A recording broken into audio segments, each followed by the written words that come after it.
Bismillahirrahmanirrahim. Assalamualaikum warahmatullahi wabarakatuh. Alhamdulillah alladzi bi ni'matihi tatimmus shalihat. Asyhadu an la ilaha illallah wahdahu la syarika lah wa asyhadu anna Muhammadan abduhu wa rasuluh. Ballagha risalata wa addal amanah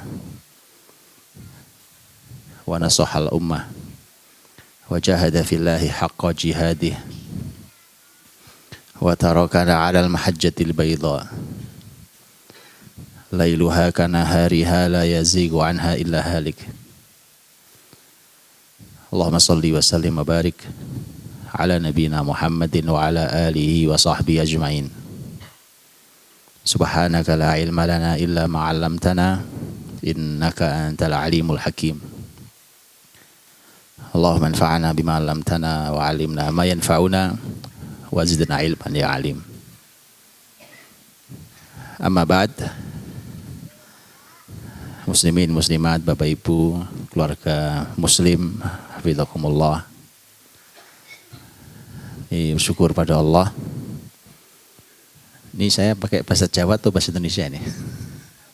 Bahasa Jawa.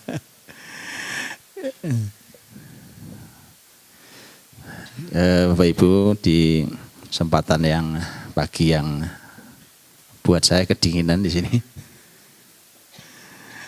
Subuh bangun gak berani ke masjid, aduh dingin sekali. Syukur pada Allah SWT sudah lewat pertengahan Sya'ban. Tadi saya dengar tadi dikasih materi tentang Ramadan. Sudah lewat pertengahan Sya'ban, sudah tinggal sedikit lagi Sya'ban berakhir. Mudah-mudahan Allah berkahi sisa hari bulan Sya'ban ini dan sampai kita di bulan Ramadan insyaallah. Nah, Bapak Ibu dirahmati Allah SWT, indah sekali ketika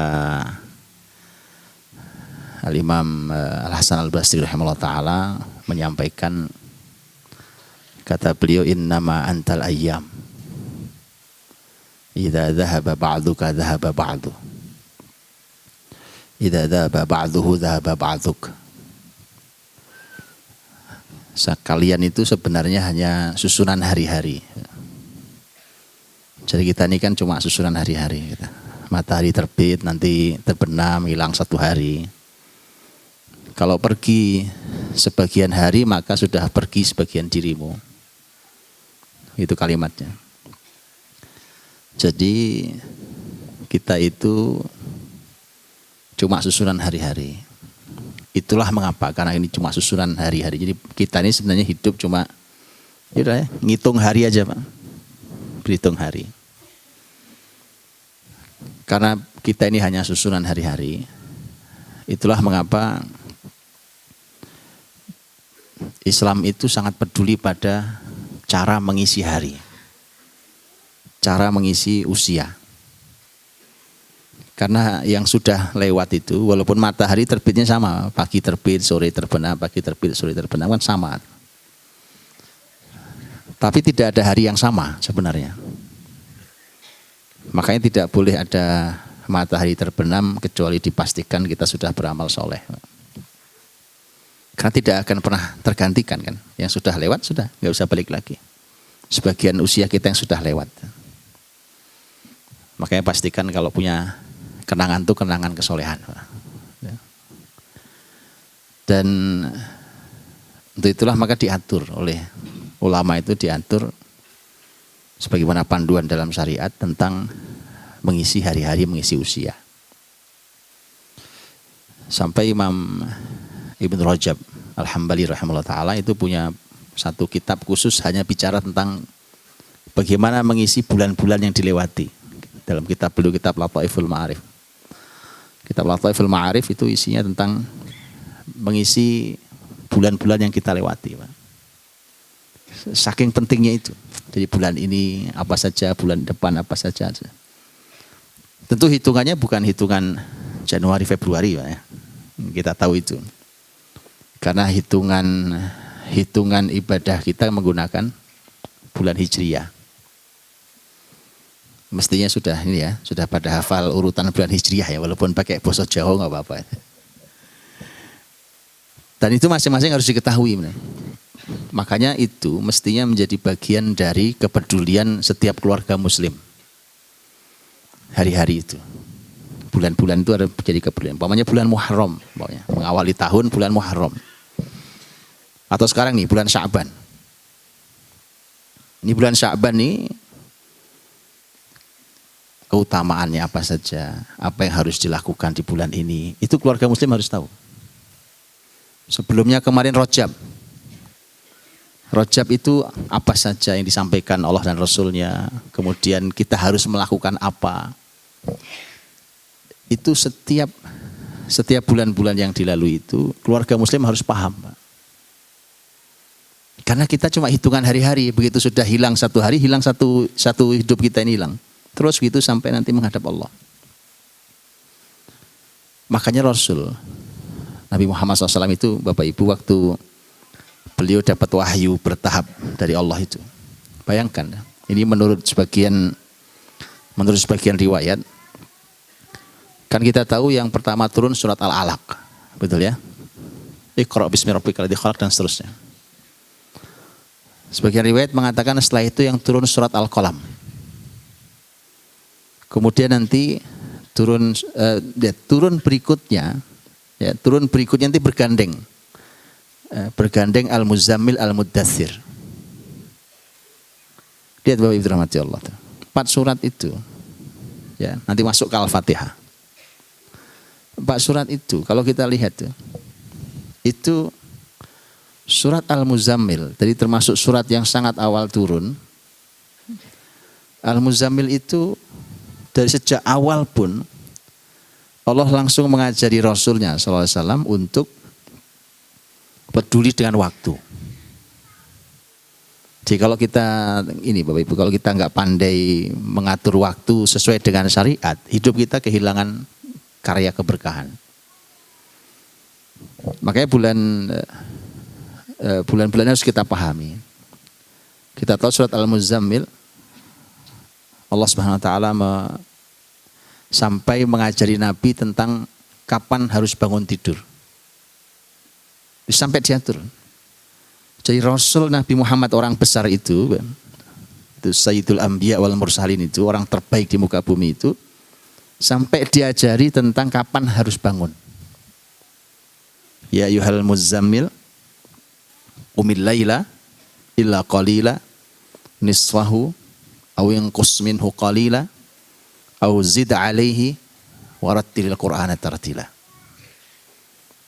Hai orang-orang yang berselimut, selimutan namanya di sini Pak, dingin ya, selimutan sini.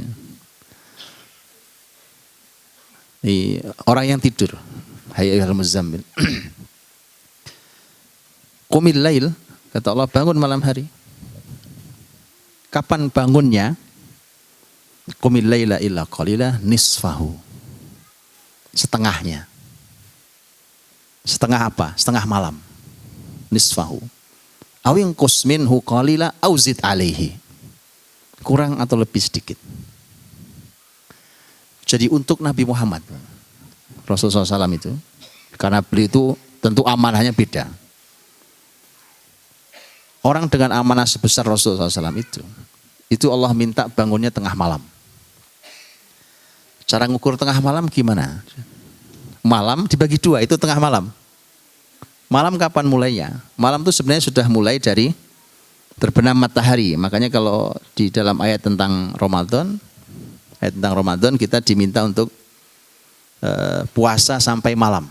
Tsumma atimmus siyama ilal lail. Kemudian sempurnakanlah siam kalian, sempurnakan puasa kalian sampai malam. Puasa kita sampai kapan kalau puasa?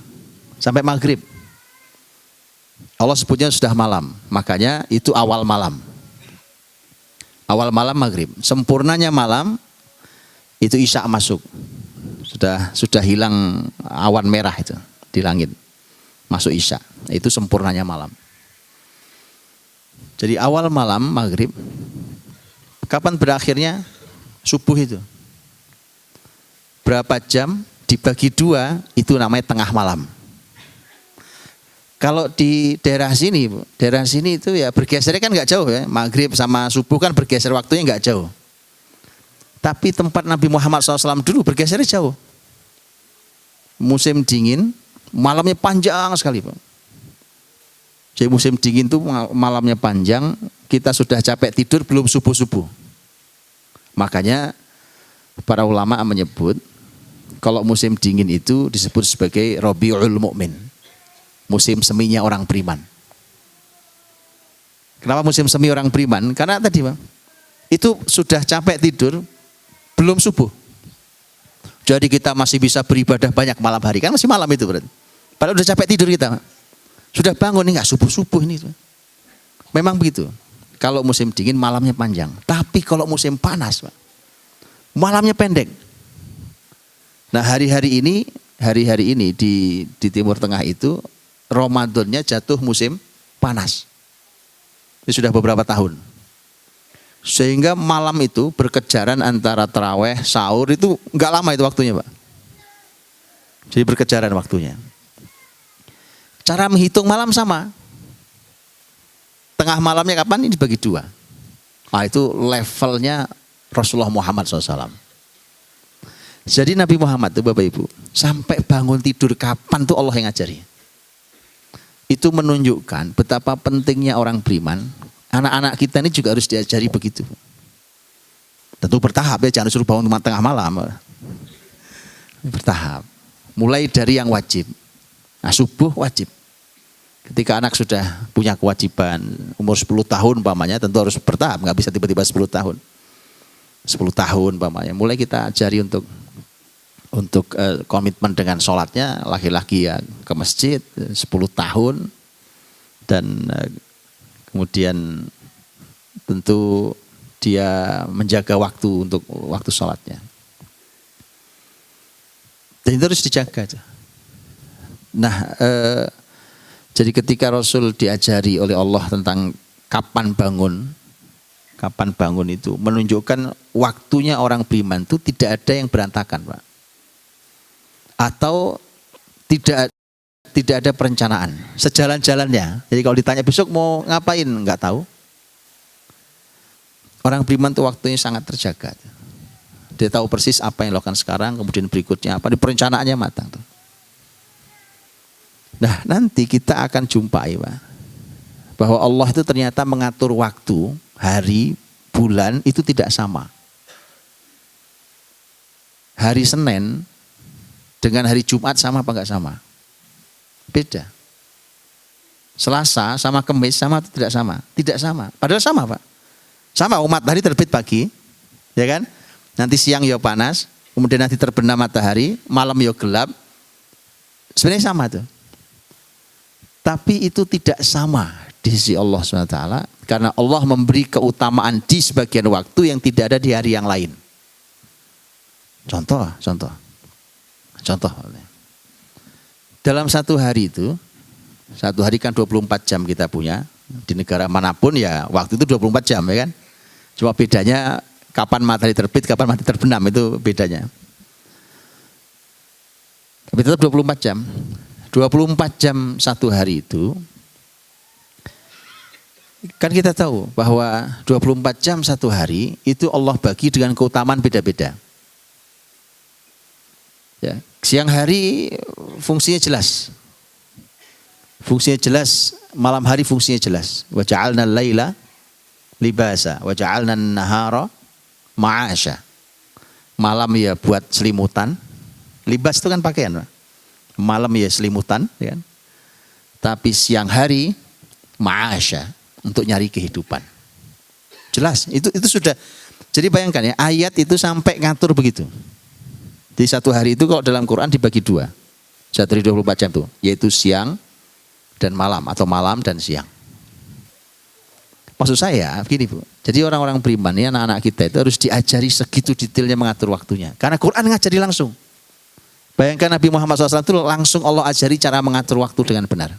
Makanya kita bisa lihat hari ini kan, bagaimana hari ini Bapak Ibu, anak-anak muda itu bahkan sudah tidak tahu cara mengatur waktunya. Itu bahaya itu. Siang berubah jadi malam, malam berubah jadi siang. Berantakan hidupnya. Nah untuk itu kan cara mengatur itu begitu Allah atur luar biasa. Itu kita akan tahu nanti. Belajar syariat kita. Belajar syariat tentang hari-hari, keutamaan hari-hari. Malam umpamanya, dari terbenam matahari sampai subuh itu. Malam itu ternyata Allah berikan waktu yang paling utama di antara malam itu. Sebagaimana hadis Nabi SAW, yanzilu rabbuna ila sama'id dunya fi thuluthil lailil akhir. Allah turun ke langit dunia di sepertiga malam terakhir. Kemudian nanti Allah bertanya, adakah yang meminta aku beri, adakah yang berdoa aku kabulkan, adakah yang minta ampun aku ampuni.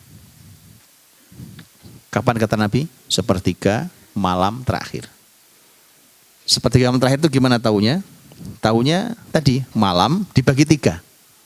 Ada sepertiga malam pertama, sepertiga malam kedua, dan sepertiga malam terakhir. Yang Nabi sebut di sepertiga malam terakhir. Kapan berakhirnya? Subuh.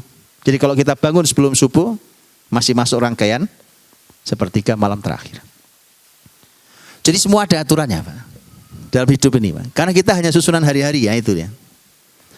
Maka orang paling tertib hidup itu Rasulullah SAW. Rasul orang paling tertib hidupnya. Ya, dan begitu seterusnya. Dalam satu pekan, Nabi menyebut hari Jumat itu kan beda dengan hari-hari lain. Ada Senin, Selasa, Rabu, Kamis, Jumat, Sabtu, Ahad. Hari Jumat berbeda. Jadi kalau Jumat itu memang harus punya persiapan istimewa. Kita tuh masih bagus, Bu. Dulu umat-umat terdahulu itu kalau ketemu hari ibadahnya tidak boleh nyari duit. Gak boleh kerja, ya kan? Kita tahu kisah dalam Quran tentang orang-orang yang hari ibadahnya hari Sabtu. Ibadahnya hari Sabtu. Jadi mereka itu dulu tinggal di pesisir pantai, kerjaannya nyari ikan, nelayan. Mereka wajib ibadah hari Sabtu. Dahulu, umat terdahulu kalau sedang masuk hari ibadahnya, Allah pernah ngasih satu kaum hari ibadahnya hari Sabtu, Allah pernah ngasih kaum ibadahnya itu hari Minggu. Nah, kita ini umat Nabi Muhammad itu dikasih hari ibadahnya hari Jumat. Karena Nabi mengatakan inna min afdhali ayyamikum yaumul jumu'ah. Hari terbaik itu hari Jumat. Jumat. Tahu ya? Jadi kalau Bapak Ibu nyari hari baik, hari Jumat.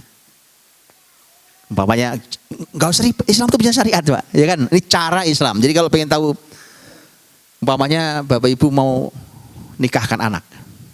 Terus nanya, ini hari apa ya? Enaknya akad nikahnya. Kita cari hari terbaik. Gampang. Gampang sekarang, udah tahu ya, gampang ya. Kapan hari terbaik? Hari Jumat. Baik, hari Jumat, berarti akad nikahnya hari Jumat gitu. Nanti kalau daripada ngitung angka bingung, Pak. Kita hitung kalau gitu hari kelahirannya ribet nanti bingung. Syariat sudah sampaikan hari Jumat. Hari terbaik yang kalian punya. Hari Jumat saja tuh, hari Jumat itu kalau kita masuk hari Jumat tuh, itu Allah atur antara pagi, siang, sore itu keutamanya lain. Dalam hadis-hadis yang sahih, keutamanya lain. Nah itu semua harus diketahui oleh seorang muslim. Harus diketahui oleh seorang muslim itu. Nah itu, maka kalau mau hari terbaik hari Jumat. Sehingga tadi, kalau kaum yang tadi itu, mereka dahulu kalau hari ibadahnya tidak boleh kerja sama sekali. Ya, makanya yang dikisah dalam Quran itu yang ujungnya nanti kaum itu dikutuk semua jadi monyet itu kan faktornya karena mereka melanggar hari ibadahnya. Nah itu untung nih, Pak. Ini orang Karanganyar ini nggak ibadah Jumatan nggak dikutuk jadi monyet, itu bagus itu. Itu bagus. Kaum terdahulu jadi monyet tuh dikutuknya. Quran menyampaikan. Karena Allah uji dan gak lulus. Hari Sabtu biasanya nyari ikan, kan nelayan. Sabtu ikan gak ada. Allah hilangkan tuh ikan hari Sabtu. Maaf, kebalik. Hari Sabtu ikan banyak. Itu hari ibadah mereka. Jadi Allah kasih ujian mereka nyari ikan atau ibadah. Karena kalau hari ibadahnya mereka boleh nyari. Hari lain ikan hilang. Hari lain hari kerja itu ikan hilang. Tapi hari Sabtu hari ibadah ikan banyak. Akhirnya mereka ngakali. Tebar jaring hari Jumat. Ya kan? Sabtu enggak ngambil memang. Hari Minggu tarik jaringnya. Ikannya ikan hari Sabtu. Terus pokoknya ngakali syariat itu hati-hati, Bu. Dia kali kotak-katik sampai ini. Kan saya nggak ngambil hari Sabtu, kan saya nggak ngambil. Yo, tapi ikan Sabtu itu. Jadi Bapak Ibu dirahmati Allah. Buat umatnya Nabi Muhammad itu bahkan di hari ibadahnya saja boleh kerja. Bukan cuma boleh, diperintah untuk tetap bekerja. Di surat Al-Jumu'ah kita tahu kan? Fa idza qudiyatis shalatu fantashiru fil ard wabtagu min fadlillah. Kalau sudah selesai ibadahmu, salatmu sudah selesai hari Jumat, ya bertebaran lagi. Yang ke sawah ya ke sawah lagi, yang ke kemana lagi, yang ke kantor-kantor lagi, yang ke sekolah-sekolah lagi. Bertebaran lagi, cari keutamaan Allah. Lihat Bapak Ibu, kalimat para ulama mengatakan itu artinya sebenarnya rezeki, tapi Allah ungkap dengan kata keutamaan Allah. Jadi nyari duit itu kalau pakai aturan Allah itu dapatnya bukan cuma uang, tapi dapat keutamaan Allah. Makanya nyari duit pakai aturan Islam itu enak. Bukan cuma dapat duit, dapat fadlullah, keutamaan Allah. Itu enak tuh. Kalau rezeki uang itu Bu, Bapak Ibu, kalau uang itu kalau dicarinya terus dapat keutamaan Allah itu uang itu diletakkan dimanapun barokah. Dimakan ya barokah, jadi sehat ya. Memberi semangat untuk ibadah. Karena nanti ada yang dimakan, harta itu kalau haram dimakan itu pengennya maksiat. Memang begitu. Buat didik anak jadi soleh. Ya. Oh, harta haram kok buat didik anak, ya rusak anak. Karena dia cuma dapat uang tapi tidak dapat fadlullah, nggak dapat keutamaan Allah. Makanya hari Jumat selesai cari keutamaan Allah. Nah itu umatnya Nabi Muhammad SAW itu. Maka dari itu hari Jumat disiapkan betul tuh. Itu kan tidak lama, disiapkan betul. Siapkan betul karena setelah itu kemudian kita akan diminta Allah lagi untuk bertebaran mencari rezeki lagi. Nah jadi Bapak Ibu itu contoh hari dalam sepekan itu hari Jumat hari terbaik. Nah ini semua harus diketahui nih oleh keluarga Muslim supaya tahu persiapan dirinya. Jadi Bapak Ibu yang anak-anaknya atau Bapak Ibu segala macam ya, itu menyiapkan sholat Jumat itu harus sangat serius. Karena itu hari terbaik. Belum nanti ketemu dengan keutamaan waktu asarnya Jumat. Dan seterusnya. Itu dipelajari.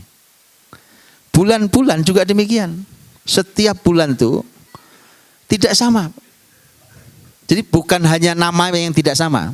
Jadi bukan hanya nama bulannya nggak sama. Ya, bukan hanya Muharram, Safar, Rabiul Awwal dan seterusnya. Bukan itu. Bukan hanya itu yang tidak sama. Tapi bulan-bulan itu memang tidak sama. Tidak sama. Dan kalau dilihat,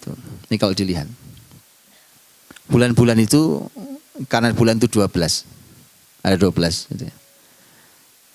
Jadi jumlah bulan itu ada 12 itu sebenarnya sudah sejak Allah ciptakan langit dan bumi. Jadi bukan ciptaan manusia. Kalau penanggalan, kalender itu kan ciptaan manusia. Umpamanya ada yang kalender hitungannya kayak Hijriyah ini Muslimin hitung tahun pertamanya adalah tahun satunya adalah tahun hijrahnya Nabi. Gitu ya, itu tahun 1. Yang bulan Masehi sesuai dengan Al-Masih namanya, Masih kan dari Al-Masih. Itu hitungannya dari Al-Masih. Al-Masih Isa. Cara ngitungnya beda. Hijriyah berdasarkan hitungan rembulan perputarannya, Masehi hitungannya matahari. Nah itu kalau penanggalan kalender itu buatan manusia. Hijriah itu tahun 1 Hijriah itu yang menentukan dimulai dari hijrah itu yang buat sahabat, para sahabat Nabi buat. Kita tahu di masa Khalifah Umar radhiyallahu anhu. Tapi bulan setahun bulan itu jumlahnya 12 itu sudah Allah tetapkan langsung sejak penciptaan langit dan bumi.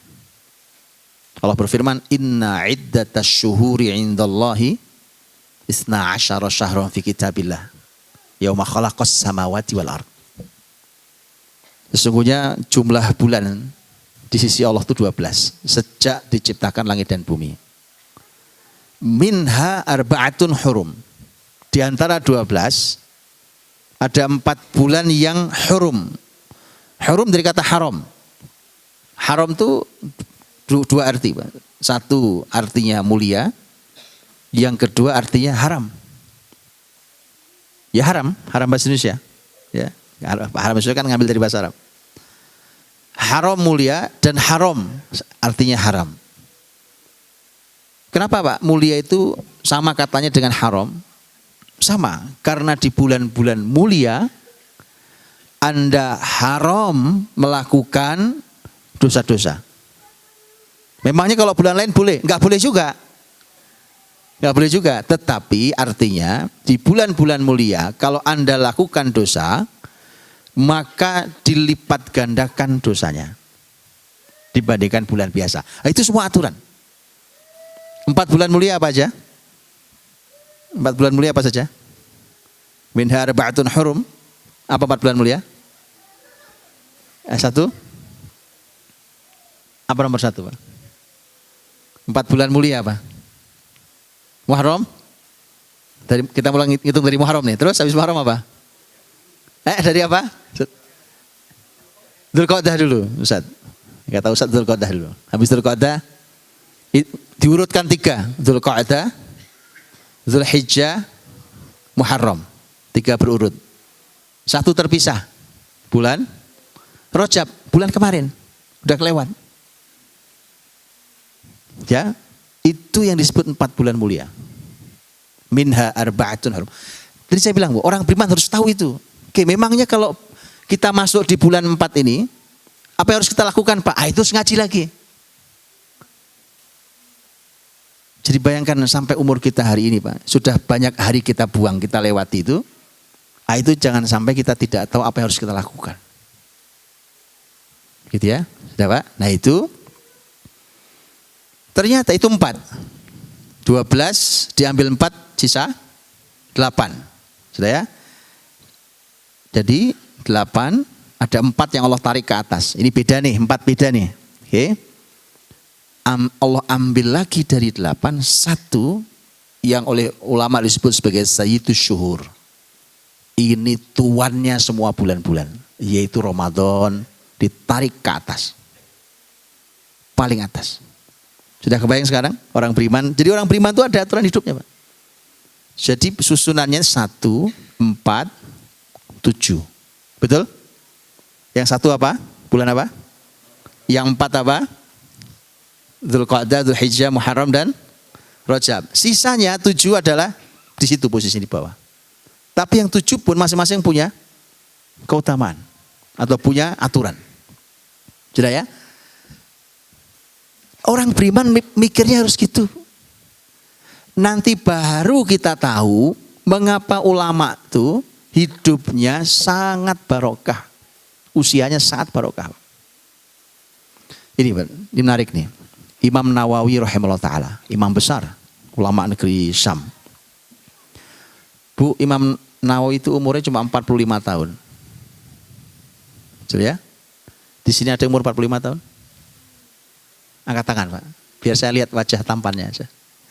Mana yang 45, Pak? Ada 45? Enggak ada? Biar kita tahu semudah beliau. Mana 45 tahun mana, Pak? Atau yang mendekati?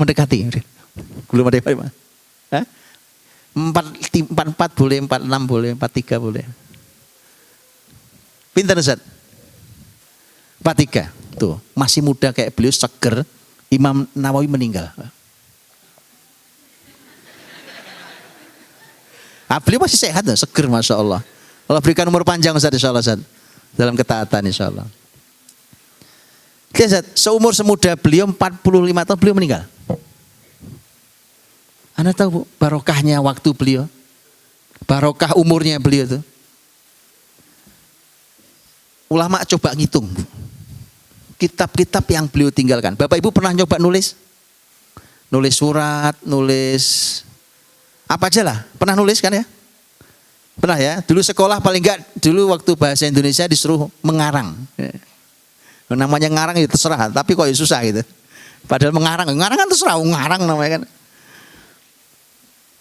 Itu kan bebas Pak. Lah, kalau ini ilmu yang memang sulit karena dia harus hati-hati, gak boleh salah. Karena panduan. Imam Nawawi itu kalau dikumpulkan kitabnya, karya beliau, terus dibagi usianya. Dibagi usianya. Para ulama katakan, satu hari kurang lebih beliau menulis 40 halaman. Sejak bayi ceprot lahir itu 40 halaman nulis. Kalau dibagi usianya. Kan gak mungkin bayi nulis kan? Gak mungkin. Nah, setelah belajar baru punya ilmu, baru nulis. Nah terus sehari berapa beliau nulis? Itu bisa bayangkan. Bagaimana ada orang hidupnya kayak gitu barokah. Lah kita nulis satu halaman aja gak bisa. Gak usah nulis ilmu Bu. Nulis surat dulu zaman dulu. Sekarang udah ada Yesus pakai HP kan. Nulis surat salah robek-robek. Sekarang gitu nulis hapus lagi. Itu bayangkan nulis ilmu yang ilmu beliau sampai hari ini barokahnya luar biasa. Apa buktinya? Tidak ada di muka bumi ini masjid yang tidak kenal kitab Imam Nawawi. Contoh Pak, kitab Riyadhus Shalihin umpamanya. Mana ada masjid yang enggak kenal, betul Pak? Mana ada masjid di muka bumi ini yang enggak kenal kitab Riyadhus Shalihin umpamanya. Itu bayangkan tuh, beliau sudah wafat. Beliau wafat tahun 676 Hijriah. Sekarang tahun 1444. Sudah berapa tahun? Beliau meninggal tahun 676. Sudah berapa tahun itu Ustaz? Ya kan? Sudah ratusan tahun beliau dimakamkan. Ratusan tahun lalu beliau dimakamkan. Kebayang Pak? Itu kuburannya bercahaya itu Pak. Karena ilmun yuntafa'u bih. Ilmu yang beliau tinggalkan itu masih dimanfaatkan orang sampai hari ini. Alah, mbok dicek lu perpustakaan. Ini belakang ini perpustakaan. Yakin betul saya pasti ada kitab Imam Nawawi. Kan banyak kitabnya. Gitu Pak. Begitu kalau umur tuh barokah. Ada orang Pak, mati itu dikubur kayak kucing. Hari ini dikubur, besok orang udah lupa kok. Alah, hilang. Bahkan anaknya sendiri, ya kan? Alah, sebulan, 2 bulan, apalagi setahun udah hilang, Bapak Ibu. Anaknya juga udah lupa. Jadi apa? Mungkin dulu di dunia hidupnya, Masya Allah duitnya banyak Pak. Tapi karena Nabi sudah sampaikan, Anda tuh kalau hidupnya mau abadi, ya kan? Bahkan sudah mati pun pahala masih ngalir, kan jelas hadisnya. Idza mata ibnu Adam in qata'a amaluhu illa min salas. Cuma 3 nih yang 3 amal ini yang kalau Anda mati, 3 amal ini masih ngirim pahala terus. Yang satu, sedekah jariyah. Imam Nawawi mengatakan sedekah jariyah itu wakaf. Anda wakaf nih, pemain di sini Masya Allah, wakaf tanah. Dibuat pesantren. Bisa dibayangkan Pak. Wakaf apa? Dipakai, dimanfaatkan. Enggak usah tanah Pak gede-gede. Ini wakaf gelas. Nah ini gelasnya. Gelas kan enggak habis kalau gelasnya kan. Wakaf gelas Pak. Mudah-mudahan ini dipakai untuk kebaikan. Sepanjang gelas masih dipakai, Masya Allah pahala terus mengalir Pak.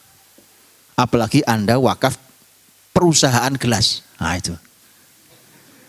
Itu kan kalau gelas cepat pecah, kadang-kadang pecah, kadang-kadang. Tapi kalau perusahaan gelas pecah satu tak bikin banyak, kan?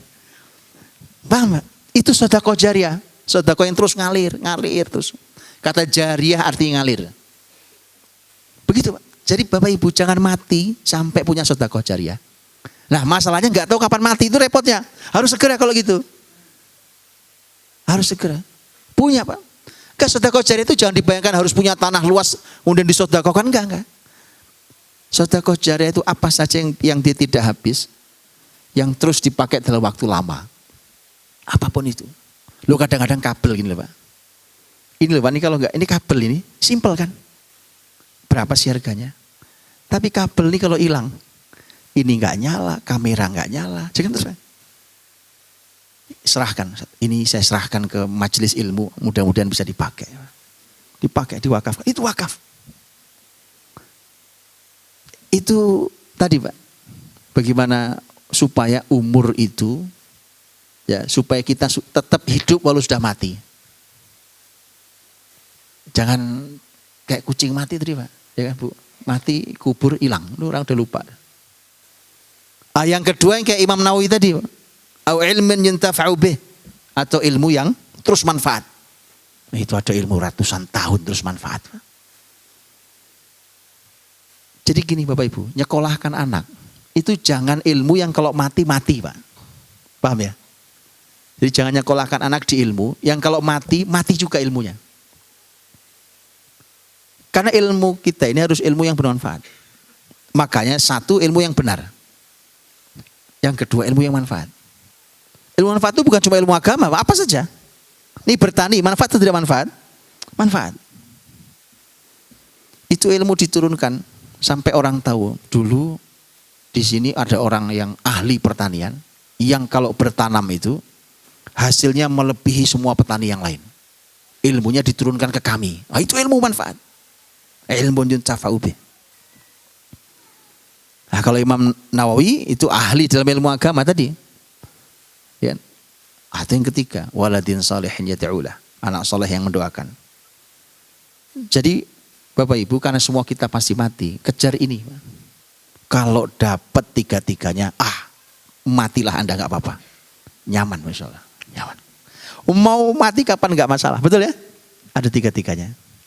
Sedekah jariah Anda punya, ilmu yang bermanfaat ditinggalkan ada, anak soleh ada. Mati nggak masalah. Ya. Ulama ditanya, Imam, kenapa kita takut mati? Kenapa sih kita takut mati? Si imam ini menjawab, li'annakum ammartumud dunya wa kharrabtumul akhirah. Fa kaifa tardawna an tantaqilu min daril amar ila daril kharab. Karena kalian itu memakmurkan dunia dan menghancurkan akhirat. Bagaimana kalian rela pindah dari rumah yang bagus, makmur ke rumah yang hancur? Nah, itu jawabannya. Jadi kenapa takut mati? Akhiratnya berantakan. Tapi kalau akhiratnya siap kayak gini, nggak apa-apa. Mati aja, nggak masalah. Ya kan? Ya semua juga mati. Kalau nggak dapat tiga-tiganya, salah satunya, Pak. Salah satunya, cukup. Salah satunya. Tadi saya cuma ingin cerita. Bayangkan orang kayak Imam Nawawi itu, kalau dibagi umurnya, yang cuma segitu itu bayangkan itu satu hari para ulama bilang 40 halaman dia nulis. Tapi kan itu dari bayi, lahir, gak mungkin nulis. Kalau gitu sehari beliau nulis berapa? Itu ilmu. Masalahnya bukan sekedar nulis, apa buktinya? Sampai hari ini tulisan-tulisan beliau menjadi kajian para ulama dunia. Bahkan rujukan-rujukan tertinggi dalam ilmu. Contoh Pak, di dalam fikih madhab Syafi'i. Orang kalau belajar fikih madhab Syafi'i, ya kitab Imam Nawawi, kitab Al-Majmu' namanya, Majmu' Syarah Muhadzab. Itu kitab yang tinggi levelnya. Walaupun beliau juga menulis kitab-kitab lain di bawahnya. Lihat aja, ilmunya tinggi. Beliau, para ulama banyak yang, atau ada yang beberapa ulama yang menulis penjelasan Sahih Muslim. Jadi kitab Sahih Muslim, Imam Muslim punya kitab hadis, kitab Sahih. Kemudian dijelaskan oleh para ulama. Dari sekian penjelasan ulama itu, maka penjelasan Imam Nawawi rahimahullah ta'ala itu juga menempati peringkat tinggi. Peringkat tinggi. Jadi bisa dibayangkan ilmu-ilmu tinggi kayak gitu. Nah, Kok bisa orang umur cuma 45 tapi karya seperti itu? Jawaban Imam Nawawi, barakallahu fi waqti. Allah berkahi waktu saya. Supaya waktu itu barokah, caranya kita pahami dulu Islam tuh maunya waktu-waktu ini seperti apa. Allah dan Rasulnya itu ngatur seperti apa supaya kita tahu. Sudah ya, tadi kalau bulan tadi komposisinya gimana Bu? 1, 4, 7. Gitu. Paham ya? Nah, bulan depan ini itu Sayyidus Syuhur. Nah, tadi sudah disampaikan oleh Ustadz kita tadi kan. Masa biasa cara nyambutnya? Ya enggak biasa. Wong nyambut Sayyid loh Pak. Masa nyambut tuan besar nyambutnya sama dengan orang biasa kan enggak mungkin. Siapkan semaksimal mungkin. Amalnya itu disiapkan berlipat ganda Pak. Disiapkan berlipat ganda. Ramadan itu mesti semua amal naik Pak. Semua amal naik. Nah buktinya gampang Pak. Tarawih itu kan sebenarnya qiyam Ramadan. Betul ya? Sebutnya at-tarawih. Tarawih, qiyam Ramadan. Qiyam Ramadan, coba di hari-hari lain. Ada gitu Pak? Kita qiyamul lail tiap hari ada? Pernah? Tiap hari sebulan pernah? Langka. Ya kan? Tapi Ramadan kita siap. Ramadan siap. Nah rokaatnya loh bukan cuma 2 rokaat, 4 rokaat, terus witir. Enggak. Ya ada yang 20 rokaat masalah. Kuat tiap malam, Nah begitulah kita di semua ibadah Ramadan. Ya, yang punya kelebihan harta mau infak Ramadan, mestinya beda dengan bulan lain. Sebagaimana qiyam Ramadan. Dan begitu seterusnya. Jadi intinya menyiapkan itu. Jadi Sayyidus Syuhur itu sebagai puncaknya seperti itu. Ya. Karena itulah Bapak Ibu ya, yuk kita siapkan hari-hari kita dan mulai dipelajari Pak. Mulai dipelajari Bapak Ibu rahmati Allah, hari-hari ini, minggu-minggu, bulan-bulan ya itu yang Allah hadirkan itu bagaimana cara mengisinya, syariat mengajarkan. Sampai ulama pun sudah menuliskan kitab-kitabnya. Tinggal kita ngaji, kemudian kita bawa pulang. Sehingga kita sudah tahu panduan. Oh kalau bulan ini bulan apa ya? Oh bulan ini. Oh berarti bulan ini itu ada keutamaan ini. Dan kita harus lakukan ini. Itu nanti hidup barokah. Seperti hidupnya Imam Nawawi. Paham ya? Nah ajarkan ke anak kita yang masih kecil-kecil nih. Mudah-mudahan usia mereka barokah. Ya kita gak apa-apa Bu. Sudah umur segini ya sisa-sisa umur. Gak apa-apa. Gak usah berkecil hati. Ini sebagai penutup. Fudail bin Iyad rahimahullah ta'ala. Ini ahli ibadah Bu. Alim ahli ibadah nih. Hidupnya abad 2 Hijriah. Kalau kita nyebut sekarang abad 15 Hijriah. Jadi beliau hidup sudah 13 abad lalu. Ya, sudah disebut 300 tahun lalu. Fudail bin Iyad ketemu dengan orang tua. Udah tua umurnya. Terus Fudail bin Iyad nanya. Mbah, umur pinten Mbah? Nanya. Sudah tua beliau. Beliau sebutkan umurnya. Kata Fudail bin Iyad, oh berarti udah deket ya Mbah. Udah deket ya Mbah.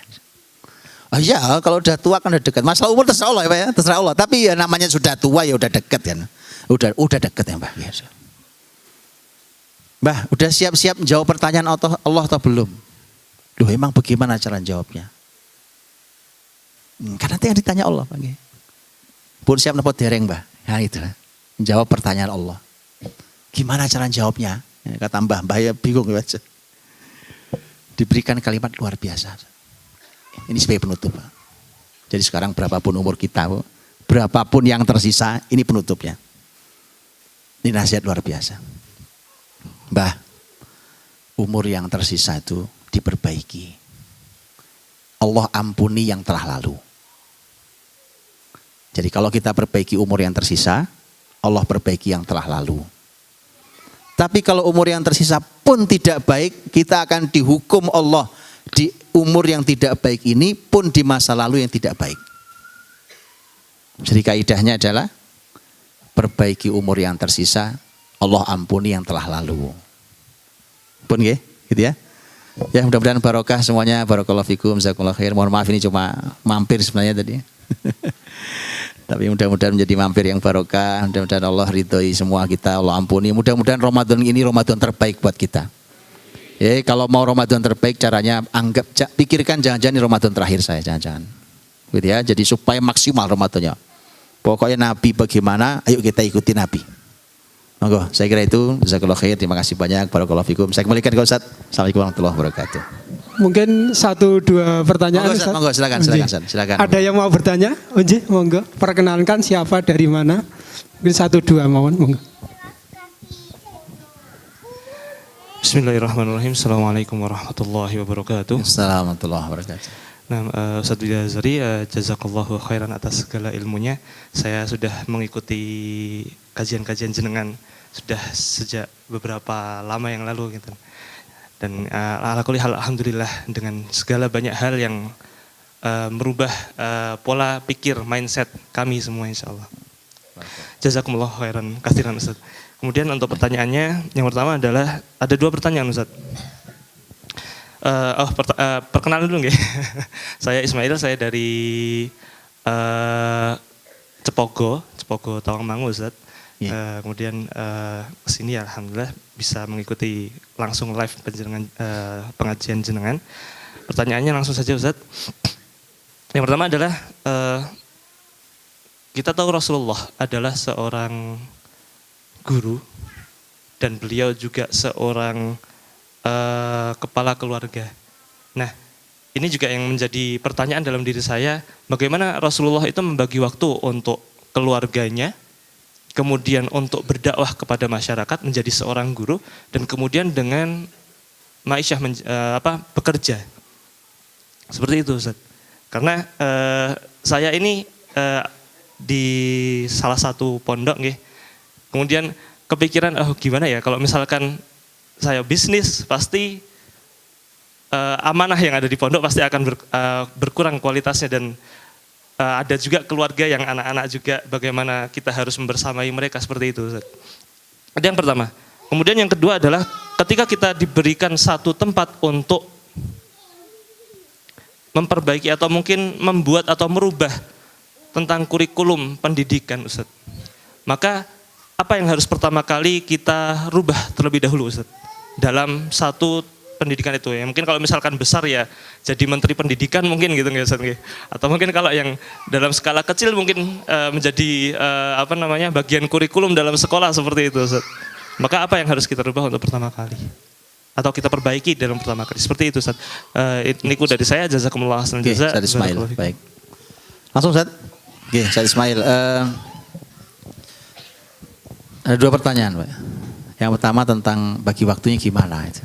Dari duit iya, jadi kepala rumah tangga iya, di masyarakat jadi ketua RT, ya kan Bu, ibu-ibu PKK pula, ini belum pertemuan keluarga arisan, gimana bagi supaya maksimal kesolehannya itu gimana gitu. Ini saya kasih, ini kalimat bagus betul. Bu, Bapak Ibu, orang beriman tuh waktunya dibagi 4. Bagi 4 Bu. Ini tertulis di dalam hikmah keluarga Daud alaihissalam. Nabi Daud alaihissalam. Tertulis dalam ini kalimat ulama Wahab bin Munabbih rahimahullah ta'ala. Beliau mengatakan orang tuh kalau berakal waktu hidupnya dibagi 4. Coba dihafal-hafalnya 4 nih. Saya kasih gampang nih kalimatnya. Yang pertama itu adalah sa'atun yunaji fiha rabbah. Ada waktu kita bermunajat untuk Allah. Jangan diganggu. Waktunya sholat, waktunya zikir, waktunya puasa, waktunya baca Quran, waktunya wirid. Itu waktu kita dengan Allah. Oke, Bapak Ibu kalau jadwalnya apa nih? Saya bisa Pak, ya tentu kita nggak bisa semua. Pak saya biasanya baca Quran ya barang 1-2 ayat habis maghrib. Dijaga Pak, jagain itu. Itu waktu yang pertama. Sa'atun yunaji fiha rabbah. Hari ada waktu bermunajat pada Allah. 1. Pokoknya waktu kita dengan Allah. 1. Yang kedua. Wa sa'atun yuhasibu fiha nafsah. Ada waktu kita muhasabah diri. Nah, muhasabah diri itu ngitung-ngitung amal, Bu. Duh, ini udah sampai umur segini nih ngapain aja, ya kan, udah sampai di mana, sholat ya nggak khusyuk-khusyuk, ngaji nggak bisa-bisa, gitu ya. Itu penting. Jadi melakukan hitungan amal di dunia sebelum nanti Allah hitung di akhirat. Jadi memuhasabah diri, mengoreksi diri, ya, kita koreksi diri kita. Ada waktu itu, Bu. Dicek nih, ini jadi ibu udah bener apa belum? Jadi bapak udah bener apa belum? Ya kan? Nah, itu lah kok anak-anak cuma begini aja. Itu di mana salah kita? Itu menghitung diri. Kalau orang sudah mau menghitung dirinya nanti akan nanya pada ahli. Yuk kita tanya, yuk sama yang ahli supaya hidup kita ini jadi berubah lebih baik. Nah, itu ada yang kedua. Jadi yang pertama tadi apa? Waktu kita bersama Allah. Yang kedua apa? Waktu untuk menghitung diri. Ya, mengintrospeksi diri atau muhasabah diri. Yang ketiga apa? Waktu kita berkumpul dengan teman-teman. Nah, ini penting. Saudara, teman, kumpul Pak, penting. Hidup dengan diri sendiri. Ya, saatnya kumpul keluarga, kumpul Pak. Saatnya ketemu dengan teman-teman, kumpul. Cuma diingatkan, kalau mau cari saudara teman tuh, cari yang bisa mengingatkan kita tentang cacat kita. Itu kaidahnya. Kaidahnya cari teman yang jujur, cari saudara yang jujur dan saudara yang bisa mengingatkan kekurangan kita. Bukan cuma saudara yang teman yang cuma memuji-muji kita. Itu nomor 3 ya. Kumpul sama teman-teman yang seperti itu. Ya. Yang keempat, nah ini Pak. Yang keempat itu ada waktu di mana kita memberi hak diri kita untuk bersenang-senang dengan yang halal. Senengannya jenengan makan apa, Bu? Ah, itu halal. Yang halal, yang enak, yang nyaman, monggo dinikmati. Itu ada waktunya. Lah kok pengen jalan-jalan? Monggo jalan-jalan. Yang halal, ya. Kok pengen makan apa? Ini apa nih? Makan khas ini apa nih? Silakan, Bu. Nikmati yang halal. Bapak-bapak lo pengen main futsal, Bu. Monggo, Bu, monggo. Main futsal dulu ya kan. Nikmati yang halal. Memberi ruang waktu itu penting, Pak. Itu penting. Tercatat di dalam hikmah keluarga Nabi Dawud alaihissalam. Sampun ya, 4 ya. Coba diulang. 1. Waktu kita bersama Allah. 2. Memuhasabah diri. 3. Kumpul sama teman saudara yang jujur dan bisa mengingatkan cacat kita. 4. Itu waktu pribadi kita. Saya dan diri saya. Ya, saya sama istri kan senangannya beda-beda, Bu. Itu perlu ada waktu beda. Ya kan? Ibu-ibu kok senangannya apa, Bu? Ibu senangannya apa sih? Ibu saya nggak tahu, Ibu. Shopping. Nggih, monggo, shopping, Bu. Bawa Bapak tugasnya gampang, ngasih ATM. Nggih, Bu, aman nih, Bu. Saya sudah belain loh ini. Nggih. Saya sudah bela ini. Nggih. Bapak senangnya apa? Nah, itu. Itu. Napa, Pak? Nikah lagi? Monggo. Monggo loh, ATM sudah dikasih ke sini loh, udah baik loh, Bu. Udah baik loh. Nikah lagi, monggo, Pak. Loh. Jelas kalimatnya, yang penting halal. Aman nggih? Pun nggih? Aman nggih? Setuju, Pak? Alhamdulillah. Nanti di rumah ngomong baik-baik, gak usah berantem. Nggih ya, aman ya, Pak? Siap. Nah, pertanyaan beliau tadi begitu, Ustaz. Orang beriman itu harus maksimal. Ada hidup itu yang harus maksimal. Saya sering menyebut ada amal unggulan. Miliki amal unggulan, Bu. Jadi jangan amal itu dikit. Jangan gitu, Bu. Walau cuma satu, Bu. Ya, walau cuma satu miliki amal unggulan. Amal unggulan itu apa sih? Amal unggulan itu Amal yang dengan kemampuan kita itu maksimal di hidup kita. Bahkan mungkin orang lain susah menirunya. Itu namanya amal unggulan. Apapun. Miliki Pak, miliki. Ya kan? Ada orang itu Pak, Bapak Ibu. Ada orang itu yang seumur hidup puasa Daud nggak putus. Kan susah orang kayak gitu kan? Susah. Saya tahu ada beberapa orang yang saya pernah temui Pak. Itu puasa Daud nggak putus sampai wafat. Insyaallah. Susah kan nirunya? Itu amal unggulan buat beliau. Gitu maksud saya, pilih aja, pilih. Tetapi ruang-ruang kebaikan lain ya diisi. Kalau Allah memberikan kita kemampuan untuk bisa melakukan 5 kebaikan, lakukan 5 kebaikan. Ya minimal ya 4 lah minimal, ya kan? Jangan sampai 1. Maksudnya paham ya? Nah seperti tadi Ustaz Ismail tadi sampaikan, gimana Ustaz? Ini begini nanti akan begini. Nah, itu ditimbang. Pertama miliki amal unggulan. Saya mau amal unggulannya apa? 1. Atau mau maksimal di mana amal unggulannya? Nanti memang ada mengatur yang disebut dengan namanya fikih prioritas. Jadi orang tuh menimbang prioritas hidupnya. Itu pembahasannya panjang. Tapi prioritas itu nanti berbeda dari waktu ke waktu. Umpamanya saya 10 tahun lalu fokusnya dengan saya sekarang beda. Umpamanya nggak sama karena hidup bertumbuh. Nah prioritas saya, jadi apa yang sekarang saya utamakan di hidup saya itu pun berbeda. Dan seterusnya, itu diatur, ditata. Tapi kalau sekali jalan kita bisa lakukan 5 kebaikan, kenapa cuma 1? Yang penting kita bisa maksimal di semuanya. Nah gitu saya Semel. Jadi ini tentu berbeda dari orang ke orang. Ya, berbeda dari kasus dari orang ke orang. Itu pertanyaan pertama Ustaz. Mudah-mudahan bisa antum tangkap dan nanti antum timbang dalam hidup antum nih kira-kira ini saya nyari duit apa ngurusi pondok gitu ya. Atau dua-duanya. Jangan-jangan dua-duanya enggak maksimal dua-duanya. Atau bisa maksimal dua-duanya. Nah, itu pertimbangan hidup antum. Ya. Baik. Yang kedua tadi pertanyaannya bagaimana kalau pendidikan itu mau diubah dari mana mulainya? Mulai mengubah pendidikan itu Ustaz, bukan dari kurikulum. Kesalahan kita itu kalau mulai pendidikan selalu dibilang kurikulum itu bukan segala-galanya Ustaz. Dari mana kita mulai mengubahnya? Mulai mengubahnya dari guru. Guru mulainya. Maka Rasulullah Muhammad SAW itu mendidik para guru besar. Itu yang dididik. Lihat Bapak Ibu ya. Nih kitab di belakang nih.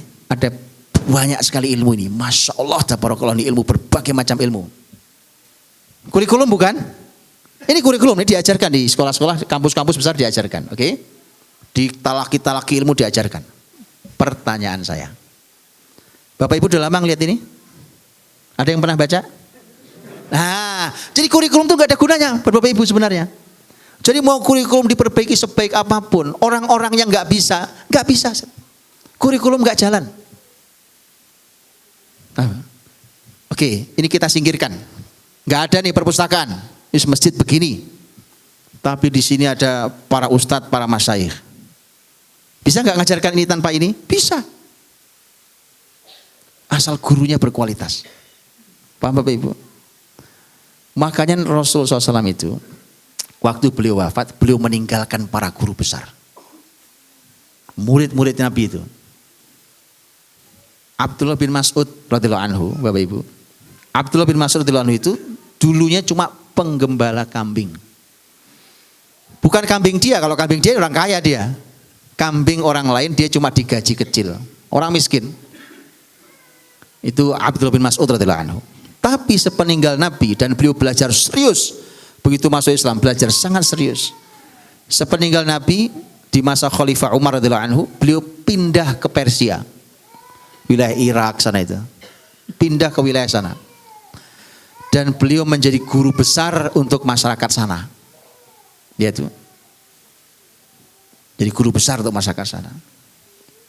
Dan nanti wilayah itu menjadi wilayah besar ilmu. Di dalam fikih contohnya, dari 4 madhab itu yang paling tua kan yang di sana. yang di Kufah sana, Irak sana.